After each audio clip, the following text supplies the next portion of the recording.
Hi students, RTP मई 2023 के प्रश्न।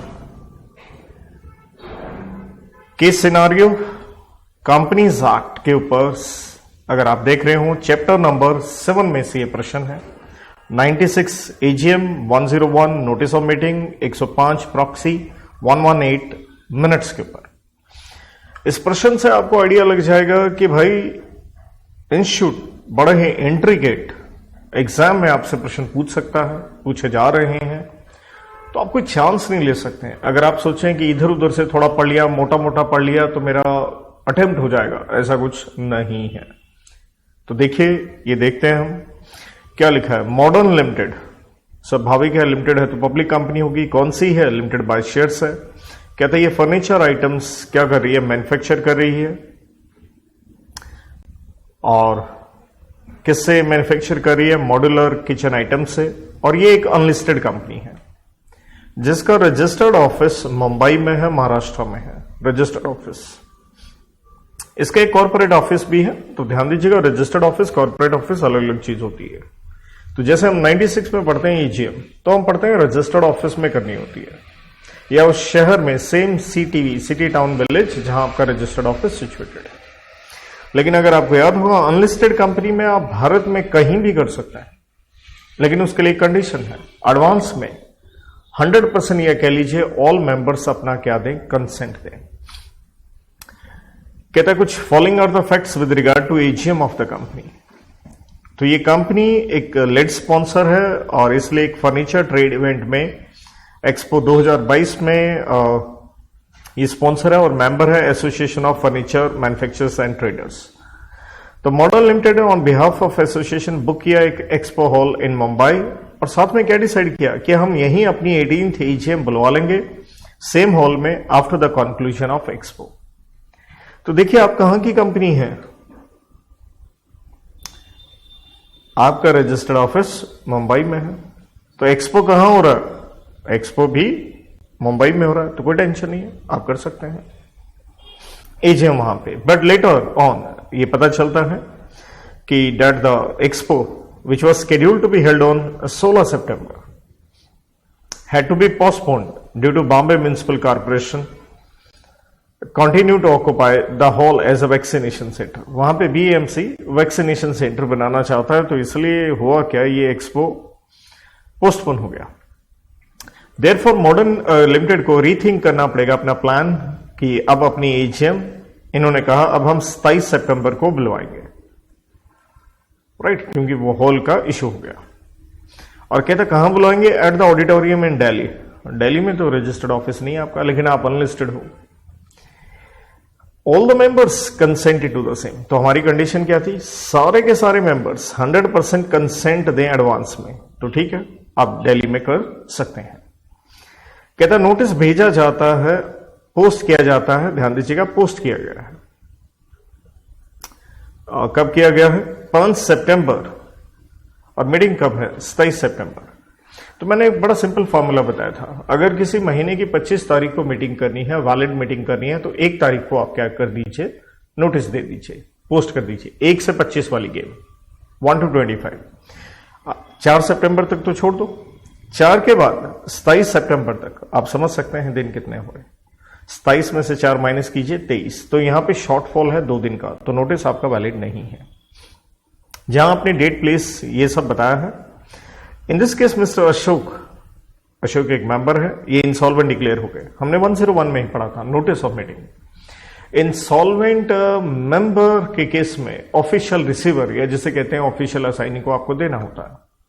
तो कहता है इंसॉल्वेंट डिक्लेयर हो गया और अनडिस्चार्ज है, notice was sent to assignee, perfect है, ये कंप्लायंस है। लेकिन एक विलफुल ओमिशन किया गया है while sending the notice to Miss Sanju. 101 में ही पढ़ते हैं हम कि अगर एक्सीडेंटल ओमिशन है तो हम नोटिस, मीटिंग सब कुछ वैलिड मानेंगे। तो ये एक्सीडेंटल नहीं है, क्या है? विलफुल है, तो इसलिए मीटिंग क्या रहेगी? इनवैलिड। मीटिंग में मिस्टर सिंह चेयरमैन के ऊपर देखिए हम पढ़ के आते हैं सेक्शन 104। ये अपॉइंट होते हैं बाय शो ऑफ हैंड्स, हो सकते हैं अपॉइंट। वाइल मिस्टर मनोहर ने अपना डिसेंट दिया है on the appointment of Mister Singh as chairman, और वो चाहते हैं कि पोल करवाया जाए। तो ऑब्वियसली डिमांड फॉर पोल का आपका राइट है। मेंबर्स प्रोवाइडेड, देखिए हम कंडीशन पढ़ते हैं कि कंप्लायंस कीजिए आप, तो आप पोल भी डिमांड कर सकते हैं। मिस्टर मनोहर के पास क्या है, सब्सटेंशियल वोटिंग राइट है कंपनी के, being part of the promoter group. तो देखिए हम 109 में पढ़ते हैं, पोल डिमांड करना है तो कम से कम मेंबर्स कितने होने चाहिए। अगर कंपनी की शेयर कैपिटल है 10% होल्डर्स ऑफ वोटिंग राइट या 5 लाख रुपए की पेड अप कैपिटल, राइट, 10% या 5 लाख की। यहां क्या लिखा गया है कि उनके पास सब्सटेंशियल वोटिंग राइट है, अच्छे खासे हैं, लेकिन एग्जैक्ट हमें नहीं बताया गया है, इसलिए क्वेश्चन आगे देखना होगा। पोल कहता है हेल्ड होता है to elect chairman of meeting and Mister Singh ने 2 बार वोट डाल दी in his capacity as member as well as chairman. तो देखिए हम 104 में ही चेयरमैन पे पढ़ते हैं कि उनको एक कास्टिंग वोट का हक होता है, सेकंड वोट का, लेकिन वो तब होता है कि भैया जब मीटिंग में कोई ऑर्डिनरी रेजोल्यूशन पास करना है और इक्वालिटी ऑफ वोट्स हो गया। ये तो भाई चेयरमैन का आपने चुनाव करना है और आप ही ने एज ए मेंबर, क्योंकि आप दूसरा chairman by show of hands है, आपने दोबारा से वोट डाल दी। लेकिन हुआ क्या, मिस्टर सिंह इलेक्ट हो गए हैं as chairman through the poll as well by overwhelming majority, लेकिन कोई दिक्कत नहीं है, वो मेजोरिटी से चेयरमैन बन गए। बढ़ते हैं आगे। मिस वर्णिका जो कि मेंबर नहीं है कंपनी की, इन्होंने भी मीटिंग अटेंड की है आलोक की प्रॉक्सी के रूप में और इन्होंने भी 2 बार वोट डाल दिया। एक शो ऑफ हैंड्स, देखिए हम 105 में क्लियरली पढ़ते हैं, प्रॉक्सी के रूप में वोट डालने का हक आपको सिर्फ बाय पोल होता है, शो ऑफ हैंड्स में नहीं होता।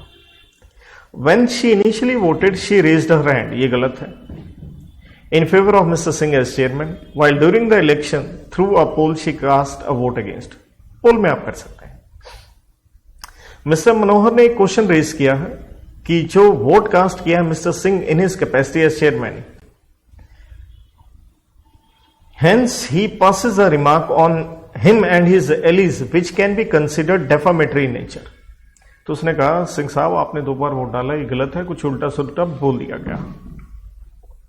चेयरमैन को लगता है, chairman at his opinion instructed the CS to exclude the remarks passed by Mister Manohar while preparing the minutes. तो हम 118 में पढ़ते हैं, चेयरमैन साहब की पावर है एक्सक्लूड एनी मैटर, DID जो डेट्रीमेंटल, इरेलीवेंट एंड डी से ही डेफामेटरी। तो डेफामेटरी को एक्सक्लूड करने की चेयरमैन की पावर है, आप बिल्कुल करवा सकते हैं, ये आपकी पावर है। बट कुछ मेंबर ने रेज किया voice against description of Mister Singh, कहा कि ये सिंह साहब जो हटा रहे हैं इसे ठीक नहीं है।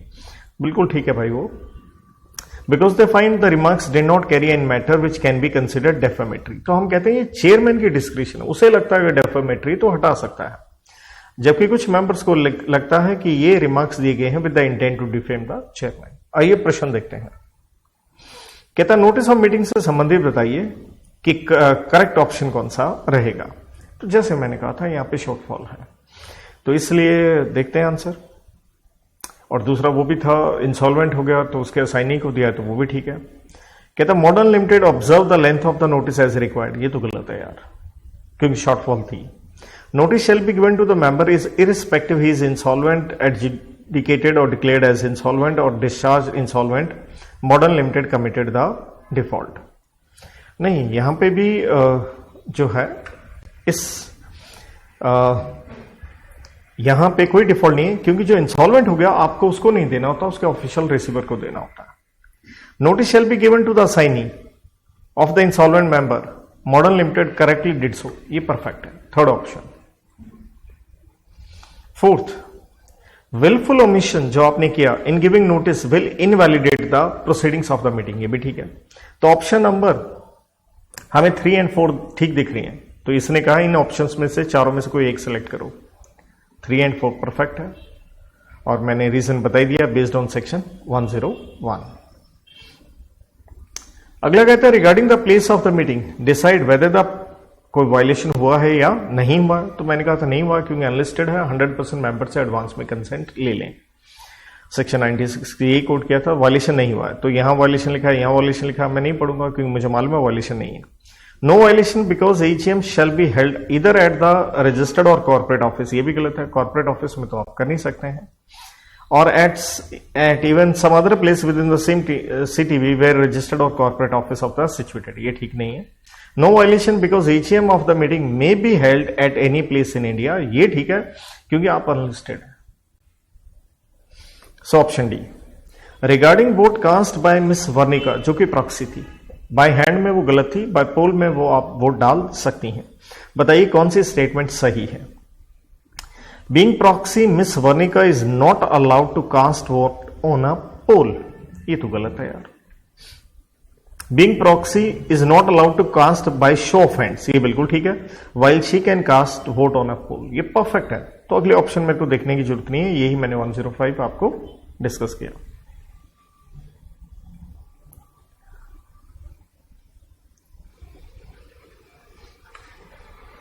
लास्ट क्वेश्चन इसके ऊपर, regarding inclusion exclusion of remarks by Mister Manohar, advice CS which of the following statement hold truth. तो ऑब्वियसली चेयरमैन उसे एक्सक्लूड कर सकता है, यही हमने पढ़ा एज पर सेक्शन 118। तो कहता है mister Manohar remark shall be included, included तो है नहीं, एक्सक्लूडेड वाला आंसर हम देखते हैं। तो बी में लिखा है shall be excluded from minutes because remarks are made with the intent to defame chairman. The chairman opinion of inclusion and exclusion is immaterial in such case. नहीं भाई, क्योंकि चेयरमैन की ओपिनियन ही मैटर करती है। अगला shall be excluded because chairman has absolute description, यही मैं बताता था, ये 100% उसकी चॉइस है, absolute to exclude any matter which is defamatory in his opinion. So will go with option C, section मैंने आपको पहले बता दिया था 118। तो इसलिए ध्यान दीजिएगा, बहुत मेहनत करनी होगी एग्जाम को अगर आपको क्रैक करना है, क्योंकि अगर आप इस केस स्टडी को देखिए, सिर्फ यही नहीं, आपको दिमाग में सोचना पड़ा सेक्शन 104 चेयरमैन वाला भी, आपको 109 देखना पड़ा किसके रिलेटेड, डिमांड फॉर पोल वाला, वो अलग बात है, उसके ऊपर प्रश्न नहीं पूछा। तो काफी इंट्रिकेट ये क्या थी केस स्टडी।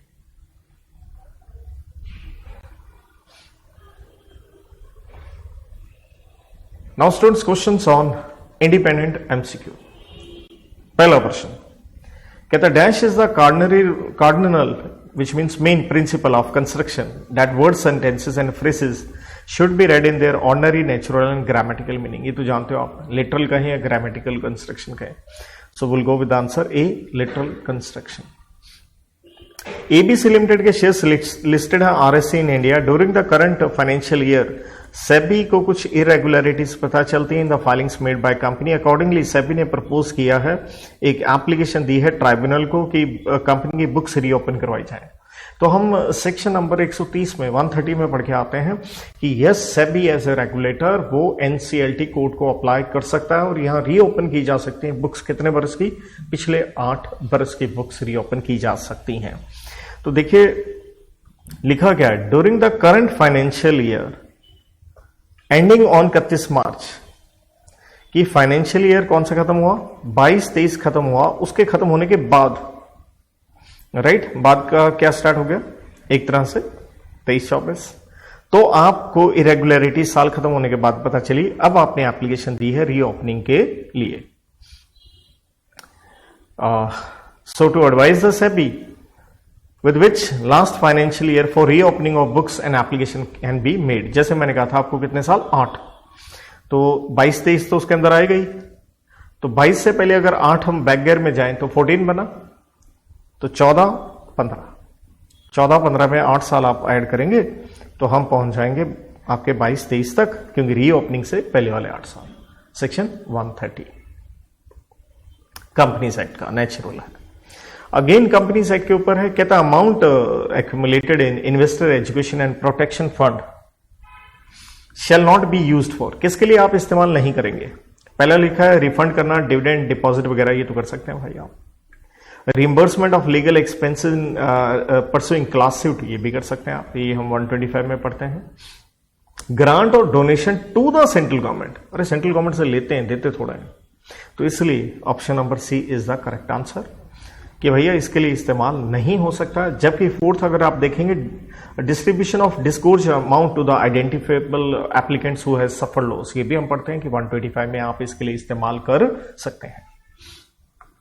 नेगोशिएबल एक्ट के ऊपर प्रश्न कहता है बताइए इनमें से किसको हम फॉरेन इंस्ट्रूमेंट नहीं मानेंगे। फॉरेन इंस्ट्रूमेंट हम पढ़ते हैं सेक्शन 12 में।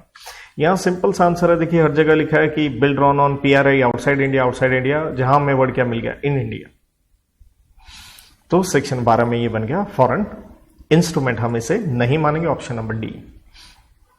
Who can not inspect the register of charges. Now ये बड़ा इंटरेस्टिंग क्वेश्चन था, कहता बताओ कौन नहीं इंस्पेक्ट कर सकता। अगर हम ICAI की नोटिफिकेशन देखते हैं तो उन्होंने चार्जेस चैप्टर नंबर 6 में से सेक्शन 81 एंड 85 जो कि रजिस्टर के ऊपर आता है वो एक्सक्लूड किया है, right.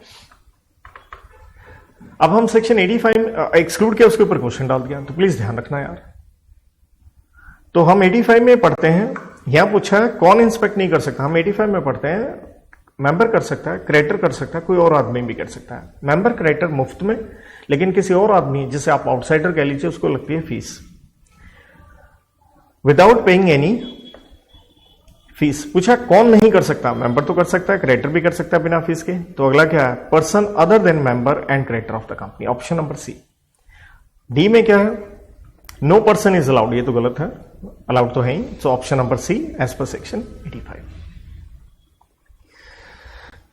Again on companies act प्रश्न है, यहां देखिए मैंने सारे सेक्शन वगैरह या लॉजिक लिख के दे रखे हैं सारे आंसर्स में। कहता है as per the companies act and relevant rules there under eligible company is not permitted to accept from public और renew the same deposits which is repayable on demand और इन लेस देन। अच्छा question है ये, कहता बताओ eligible company कब permitted नहीं है कि आप डिपॉजिट ले सकते हैं पब्लिक से, अगर रीपेबल ऑन डिमांड है और इन लेस देन। ऑब्वियसली हम ये पढ़ते हैं कि 6 महीने का कम से कम टाइम होता है, उससे कम नहीं हो सकता। Further maximum period can not exceed what, 36 महीने। But for the purpose of meeting any short term requirement, जैसे आपने पढ़ा होगा शॉर्ट टर्म के लिए 3 महीने हो सकता है, लेकिन क्वेश्चन को ध्यान से देखना, बड़ा अच्छा क्वेश्चन है। अ कंपनी मे एक्सेप्ट और renew deposits for repayment earlier than, उसने कहा अर्लियर देन, 3 महीने लिख दोगे गलत हो जाएगा आंसर, अर्लियर देन लिखा है तो हम यही कहेंगे नॉर्मली पीरियड तो क्या होता है 6 महीने, तो 6 महीने से कम भी हो सकता है। तो that was a very very good question, question number 10।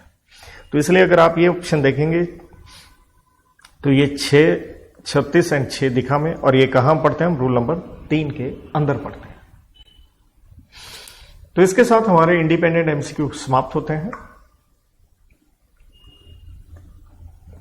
Now students we gonna talk about descriptive questions. सबसे पहले कंपनीज एक्ट के ऊपर, अच्छा क्वेश्चन है, मैंने स्टार इसलिए लगा दिया। कहता है ये जो हस्तप्रस्थ एक अनलिस्टेड पब्लिक कंपनी है, 5 डायरेक्टर हैं जिसमें से 2 इंडिपेंडेंट हैं। हस्तप्रस्थ अनलिस्टेड है, राइट। संकुल प्राइवेट लिमिटेड इसकी सब्सिडरी है। पहली बात यह ध्यान रखें, पब्लिक कंपनी की अगर सब्सिडरी प्राइवेट कंपनी है, एज पर सेक्शन 2 क्लॉज 71 की प्रोविजो, हम इस कंपनी को क्या मानते हैं भाई साहब, हम इसको मानते हैं पब्लिक कंपनी ही, डीम्ड पब्लिक कंपनी। कहते हैं actively carrying on it's business, तो एक्टिवली मतलब कंपनी काम कर रही है, डॉर्मेंट नहीं है। बढ़िया प्रश्न है ये, ध्यान दीजिएगा एग्जाम के लिए। Having PUC 1.5 crore with 40 member, private है तो 200 से तो ऊपर हो नहीं सकते, राइट। वो अलग बात है, डीम्ड पब्लिक कंपनी बन गए, लेकिन बाय आर्टिकल्स तो आप प्राइवेट ही हो। And turnover 18 crore, and limits को देखो PUC और टर्नओवर को, तो आप कहोगे स्मॉल कंपनी बन गई अंडर सेक्शन 2 क्लॉज 85, क्योंकि PUC ज्यादा से ज्यादा 4 करोड़ एंड टर्नओवर ज्यादा से ज्यादा 40 करोड़। लेकिन याद करना, हम कहते थे स्मॉल कंपनी का कंसेप्ट नहीं लगेगा किसके ऊपर, ना होल्डिंग पे ना सब्सिडरी पे, ये ध्यान रखना। इसलिए चाहे वैसे तो स्मॉल कंपनी में हम ये पढ़ते थे company other than what, public company, तो प्राइवेट कंपनी स्मॉल बन सकती है, लेकिन आप तो वैसे क्या हो, डीम्ड हो। और उसी सेक्शन में लिखा था होल्डिंग सब्सिडरीज के अंदर आएगी नहीं। और कहते हैं the said company is not a startup company, ना ही आप स्टार्टअप हैं। कहते हैं in the context of aforesaid case scenario, जवाब दीजिए क्या क्या whether Sankul private limited is mandatorily required to prepare cash flow statement? आपको बनाना पड़ेगा। अब कैश फ्लो स्टेटमेंट से आपके जहन में क्या आना चाहिए? अरे भैया, हम पढ़ते हैं डेफिनेशन फाइनेंशियल स्टेटमेंट की अंडर सेक्शन 2 क्लॉज 40। अगर इंस्टीट्यूट का आरटीपी उठाओगे, उन्होंने यहाँ पे सेक्शन गलत लिखा हुआ है, सब सेक्शन 10 लिखा हुआ है, जबकि फाइनेंशियल स्टेटमेंट कहां आता है? 40 में आता है। तो कहते हैं कैश फ्लो स्टेटमेंट, हम पढ़ते हैं कैश फ्लो स्टेटमेंट नहीं बनाना होता। अगर आप ओपीसी हैं, अगर आप स्मॉल हैं, अगर आप स्टार्टअप प्राइवेट हैं, या आप डॉर्मेंट हैं, राइट। अब पूछा गया है, आप एक, जैसे मैंने बता दिया पहली बात कि आप क्या नहीं है, स्मॉल कंपनी तो है नहीं आप। दूसरा, अब आप कहोगे सर ये स्टार्टअप तो है, लेकिन ध्यान दीजिए आप बन गए थे डीम्ड पब्लिक कंपनी, तो स्टार्टअप प्राइवेट कंपनी तो वो भी नहीं है, तो कैश फ्लो बनानी पड़ेगी। तीसरा, आप एक्टिवली इन्वॉल्व हो, डॉर्मेंट को नहीं बनानी पड़ती, आपको बनानी पड़ेगी। आप ओपीसी नहीं है, क्योंकि साफ लिखा आपके 40 मेंबर है, तो भैया आपको तो कैश फ्लो स्टेटमेंट बनानी पड़ेगी। बहुत बढ़िया प्रश्न। तो ये पूछा इसने 4, और चारों का मैंने आपको क्या दे दिया? जवाब दे दिया, राइट। आगे आंसर आप पढ़ना चाहें तो अपने आप पढ़ सकते हैं, लेकिन आई हैव आंसर्ड एवरीथिंग। इसलिए एंड में ये मैंडेटरली आपको कैश फ्लो स्टेटमेंट बनानी पड़ेगी। अगला प्रश्न, अमर एक इंजीनियर है, एक नई कंपनी स्टार्ट की है, नाम रखा Nut and Bolts Private Limited, registration करवा लिया है उन्होंने इसका। हाउएवर नट एंड बोल्ट्स एक रजिस्टर्ड ट्रेडमार्क है किसी और कंपनी का। याद कीजिए, हम सेक्शन 16 चैप्टर 2 में इनकॉर्पोरेशन में पढ़ते हैं रेक्टिफिकेशन ऑफ नेम, कि आप वो नाम नहीं इस्तेमाल कर सकते जिसने किसी और का वो रजिस्टर्ड ट्रेडमार्क है, लेकिन उसके लिए कंडीशन होती थी, वो आदमी एप्लीकेशन दे सकता है कंपनी के बनने में 3 साल के अंदर अंदर सीजी को, कि भैया इसको कहे नाम बदले। लेकिन यहां क्या कह रहा है? After 5 years the owner of the trademark came to know about the same, और फाइल किया उसने application. Can the company be compelled to change the name? नहीं, आप नहीं कर सकते उसे कंपेल, क्योंकि आपका टाइम पीरियड 3 साल था, वो खत्म हो गया। Can the owner of registered trademark request the company? बढ़िया प्रश्न। क्या हम कंपनी को रिक्वेस्ट कर सकते हैं? हाँ, कर लो, अगले मान जाए तो ठीक है, क्योंकि सेक्शन 16 तो नहीं लगा, और सेक्शन 13 में आप वॉलंटरी अपना नाम बदल सकते हो, राइट। तो बताइए, and then the company can change its description, कर सकती है, सेक्शन 13 लग गया। अच्छा प्रश्न है ये। प्रश्न पहले भी आईसीए ने पूछा हुआ, तो जैसे मैंने कहा सेक्शन 16 है कि भैया अगर आइडेंटिकल है रजिस्टर्ड ट्रेडमार्क तो आप सीजी को एप्लीकेशन दे सकते हैं 3 साल के अंदर, लेकिन यहां तो कंपनी को बने 5 साल हो गए, और इसलिए आप कंपेल नहीं कर सकते। लेकिन सेक्शन 13 में आप कंपनी को रिक्वेस्ट कर सकते हो कि वो अपना नाम बदलना चाहे, वॉलंटरी एज आई सेड, तो वो कर सकता है। Yellow limited received a communication from central government कि भैया आप बनाइए पीरियोडिकल फाइनेंशियल रिजल्ट्स, तो सेक्शन 129A में हम पढ़ते हैं, और कंप्लीट कीजिए ऑडिट या limited review. The board of directors ने एक ऑब्जेक्शन रेज किया ऑन द ग्राउंड कि हम तो अनलिस्टेड कंपनी है। तो भैया बढ़िया बात क्या है, 129A बना ही किसके लिए है? अनलिस्टेड कंपनी के लिए बना, तो इसलिए आपको करवाना ही पड़ेगा ये लिमिटेड रिव्यू या कंप्लीट ऑडिट। इसलिए आंसर भी क्या है? सीजी कुछ क्लास या क्लासेस ऑफ अनलिस्टेड कंपनीज को कह सकती है आप बनाइए financial statements on periodical basis, और बोर्ड का अप्रूवल लीजिए और कंप्लीट कीजिए ऑडिट या लिमिटेड रिव्यू, और उसकी कॉपी आरओसी को फाइल कीजिए 30 दिन के भीतर। इसलिए ऑब्जेक्शन बोर्ड का ये कहना कि हम अनलिस्टेड हैं, ये करेक्ट नहीं है, आपको ये काम करवाना ही पड़ेगा। अगला प्रश्न भी बढ़िया है, देखिए मैंने स्टार लगा के दे रखा है, और थोड़ी आप उम्मीद भी नहीं करेंगे इंस्टीट्यूट ऐसा प्रश्न पूछेगा। इसलिए बार बार मैं क्लास में भी ये कहता हूं, भैया लॉ का ही पेपर एक ऐसा जहां इंस्टीट्यूट ज्यादा से ज्यादा फेल करवाने का कोशिश करता है, क्योंकि एग्जाम ऑब्वियसली बच्चा लेके चलता है कि ये थ्योरेटिकल सब्जेक्ट है, जबकि रियल लाइफ में ये प्रैक्टिकल सब्जेक्ट है, प्रैक्टिकल को थ्योरेटिकल लिखा है। अब बाकी क्वेश्चंस अकाउंट्स कॉस्टिंग के टैक्स के करते रहते हैं, लेकिन लॉ में आप इतना ध्यान नहीं देते हैं, बेटा ऐसा मत कीजिएगा। इस क्वेश्चन को देखते ही आप समझेंगे अरे बाप रे बाप, कहां से क्वेश्चन पूछ लिया। आप एक निधि लिमिटेड है, आप सोचेंगे निधि कंपनी पे क्वेश्चन पूछा, नहीं, घुमा के पूछा। कहते ईजीएम होनी थी, for which notice of EGM with relevant documents was sent to all members including the following. तो निधि कंपनी की ईजीएम थी, नोटिस दिया और मेंबर्स को भेजा गया इंक्लूडिंग द फॉलोइंग। कहता एक मेंबर जिसके पास शेयर्स थे 800 रुपए की फेस वैल्यू के, और 800 रुपए बनता है 0.16% ऑफ पीयूसी। दो मेंबर ऐसे हैं जिनके पास ज्वाइंटली शेयर्स हैं, दो मेंबर है ज्वाइंटली हैं, लेकिन 1600 रुपए की फेस वैल्यू है, जो कि परसेंटेज में देखें तो वो बना पीयूसी का 0.32। 42 ऐसे मेंबर हैं जिनके पास इंडिविजुअली शेयर है, फेस वैल्यू 600 रुपए की, और 0.12 बना। ऑल द रिमेनिंग मेंबर्स के पास holding more than 1.2% of total PUC of company. देखिए, मैं कहूंगा यहां पे मार्क करने वाली दो चीजें, एक यहां 1600 रुपए की फेस वैल्यू और एक यहां पे 1.2, क्योंकि हम लिमिट 1000 पे और 1% पढ़ते होते हैं। क्या पढ़ते हैं हम?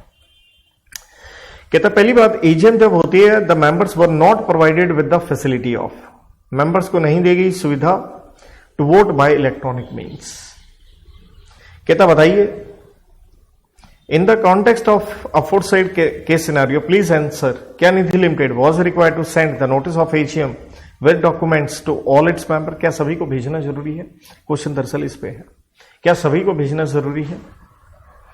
तो भैया हम पढ़ के आते हैं सेक्शन 136, जहां हम क्या पढ़ते हैं? सर्कुलेशन, भेजना मेंबर्स को, फाइनेंशियल स्टेटमेंट्स, राइट? कि राइट है, जहां पढ़ते हैं राइट होता है उसमें किसका? एटीएम का। Every other person entitled, T से trustee of debenture holder, M से मेंबर। तो 136 में ही हम ये निधि कंपनी की नोटिफिकेशन पढ़ के आते हैं। Very good question. जहां हम क्या पढ़ते हैं? In case of members who do not individually और jointly hold shares of more than 1000 rupees in face value, मतलब जिसके पास 1000 रुपए की फेस वैल्यू के ज्यादा के शेयर नहीं है, या जिनके पास 1% से ज्यादा शेयर नहीं है, राइट? तो उनको आपको इंडिविजुअली ये नोटिस, ये फाइनेंशियल स्टेटमेंट भेजने की आवश्यकता नहीं होती है। कहता हूं उनके लिए सफिशिएंट है, मान लेंगे सेक्शन का कंप्लायंस हो गया अगर आपने उनको इंटीमेट कर दिया by public newspaper circulated in the district जहां कंपनी का रजिस्टर्ड ऑफिस सिचुएटेड है, और बता दीजिए time and venue of GM और फाइनेंशियल स्टेटमेंट की आके आप इंस्पेक्ट कर सकते हैं रजिस्टर्ड ऑफिस में, और अफिक्स कर दीजिए कहां? अपने नोटिस बोर्ड के ऊपर। इसलिए हम यहां कहेंगे कि भैया दो मेंबर जो हमने ज्वाइंटली, जो मैंने क्वेश्चन में मार्क किया, जिनके पास 1600 रुपए वाले थे, राइट?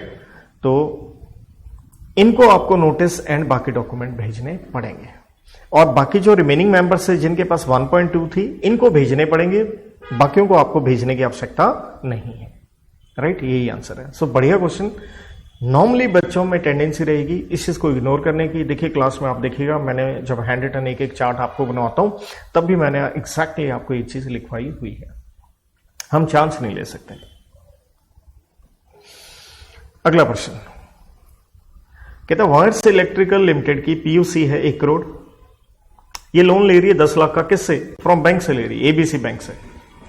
मिस्टर तार one of the directors is of opinion कि हमें इसे डिपॉजिट मानना चाहिए। देखिए 21C में क्लॉज सब क्लॉज 3 में हम क्लियरली पढ़ के आते हैं, बैंक से पैसा लिया हम उसको डिपॉजिट नहीं मानते। गवर्नमेंट कंपनी है, एलिजिबल है 76 में डिपॉजिट के लेने के लिए। कहता है cannot accept deposits from public exceeding 25%। Is this correct? देखिए हम उसमें भी लिमिट पढ़ते हैं कि गवर्नमेंट कंपनी जो है उसके लिए लिमिट कितनी आती है? 35% आती है, राइट? तो इसलिए दोनों का आंसर क्या होगा? ये करेक्ट नहीं है। नेक्स्ट क्वेश्चन, सीएसआर पे प्रश्न है, कंपनीज एक्ट का आखिरी प्रश्न। कहता है कंपनी बनी है 1/4/2020 को, तो पहला फाइनेंशियल ईयर क्या हो गया? 2021। कहता है 2021 की ये सिचुएशन है, 21-22 की ये है। प्रॉफिट है इतना 5 करोड़ 7 करोड़, और नेट प्रॉफिट ये बिफोर टैक्स दिया और आफ्टर टैक्स यहां पे आपको लिख के दे रखा है। अब कहता है company proposes to allocate minimum CSR amount के लिए फॉर द फाइनेंशियल ईयर 22-23 मतलब इसके बाद। इफ इट इज मैंडेटरी, अगर ये मैंडेटरी हो तो you are required to advise the company in this regard and compute the minimum amount to be allocated if so required taking into account the provisions of Companies Act। बढ़िया प्रश्न।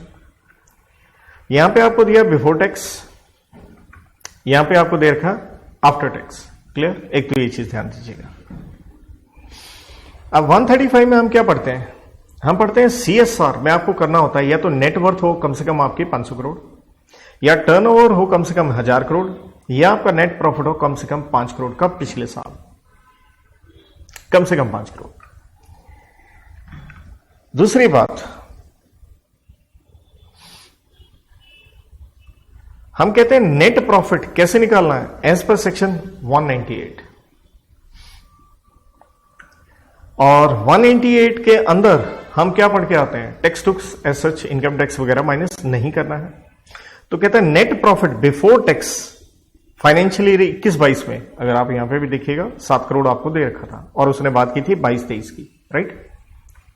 सो हमारी limit थी कम से कम कितनी, 5 करोड़ वाली। तो कहता है इसलिए आपको CSR कमेटी बनानी ही पड़ेगी। दूसरा हमसे क्वेश्चन में क्या पूछा गया था, मिनिमम अमाउंट कितना पैसा डालना पड़ेगा। तो हम कहते होते हैं पिछले 3 साल के प्रॉफिट्स का एवरेज। तो हमें तो कितने साल के प्रॉफिट दे रखे थे, हमें तो 2 साल के दे रखे थे, राइट। तो 2 साल के हमारे प्रॉफिट, ऑब्वियसली हम क्या लेके चलेंगे, before tax 5 crore and 7 crore, तो 2 साल के ही हैं, उसी को लीजिए आप, राइट। और उसका कितना लेना होता है हमने, 2%। तो इतना पैसा आपको CSR में लगाना पड़ेगा। तो इसके साथ ये थे कंपनीज एक्ट के प्रश्न खत्म होते हैं। इसके साथ आगे हम अदर लॉज में, पहला प्रश्न कॉन्ट्रैक्ट एक्ट के ऊपर है, अच्छा प्रश्न है। इस तरह से प्रश्न इंस्टीट्यूट में पहले पूछा नहीं हुआ। कहता सलील ने 1 लाख रुपए का फर्नीचर खरीदा पूरन से उधार में, और रमन ने क्या दी है, पूरन को गारंटी दी है। लेकिन ड्यू डेट पे सलील ने पैसे नहीं दिए, पूरन ने केस कर दिया रमन गारंटर के खिलाफ। मीनवाइल जो पिताजी हैं सलील के, उन्होंने 20,000 दे दिए पूरन को। तो स्वाभाविक है आप कहेंगे गारंटर जो पूरन है उसे पैसे, तो रमन जो है उसे पैसे कितने और देने पड़ेंगे, 80,000। लेकिन हुआ क्या, रमन को नहीं मालूम था, पिताजी ने दे दिए हैं पैसे प्रिंसिपल डायरेक्टर के, तो उसने 1 लाख रुपए दे दिए, जबकि उसे 1 लाख रुपए क्रेडिटर को नहीं लेने चाहिए थे। लेकिन जैसे रमन को इस चीज का पता चलता है, उन्होंने पूरन को कहा भैया मेरे 20,000 रुपए रिफंड करो। पूरन ने मना कर दिया रिफंड देने से कि भैया ये पैसा तो सलील ही मुझसे ले सकता है, मतलब प्रिंसिपल डायरेक्टर। कहता बताइए whether Raman surety can claim the refund. तो सेक्शन ध्यान रखिएगा, हम 141 में पढ़ते हैं कोई सिक्योरिटी अगर पीडी ने दे रखी है तो वो मिलती है श्योरिटी को, यहां सिक्योरिटी की बात नहीं है। इसलिए यहां 141 नहीं लग रहा है, यहां लग रहा है 128, इसलिए क्वेश्चन अच्छा था। 128 में क्या पढ़ते हैं, लायबिलिटी ऑफ श्योरिटी, उसका नेचर एंड एक्सटेंट, जहां हम कहते हैं को एक्सटेंसिव है, राइट। तो को एग्जिस्ट करती है, तो स्वाभाविक है जब को एग्जिस्ट कर रही है तो अब आपके 80,000 बनते हैं, इसलिए आपको 20,000 का क्या मिलना चाहिए, रिफंड। नेगोशिएबल एक्ट का प्रश्न सेक्शन 52 पे, कंडीशनल एंडोर्समेंट पे। कहता है बिल ऑफ एक्सचेंज ड्रॉ किया है, ड्रॉन पेबल टू आमिर। ध्यान दीजिएगा, आमिर ने आगे उसे क्या कर दिया, इंडोर्स कर दिया रानी को। रानी ने आगे किसको दे दिया, कहता काजोल को। काजोल ने आगे किसको दे दिया, शाहरुख को। शाहरुख ने किसको आगे दे दिया, माधुरी को। और माधुरी ने फिर किसको दे दिया, आमिर को। बस ये था पॉइंट। तो यहां क्या हो गया, negotiation back, circuit of action is completed, endorser becoming holder again.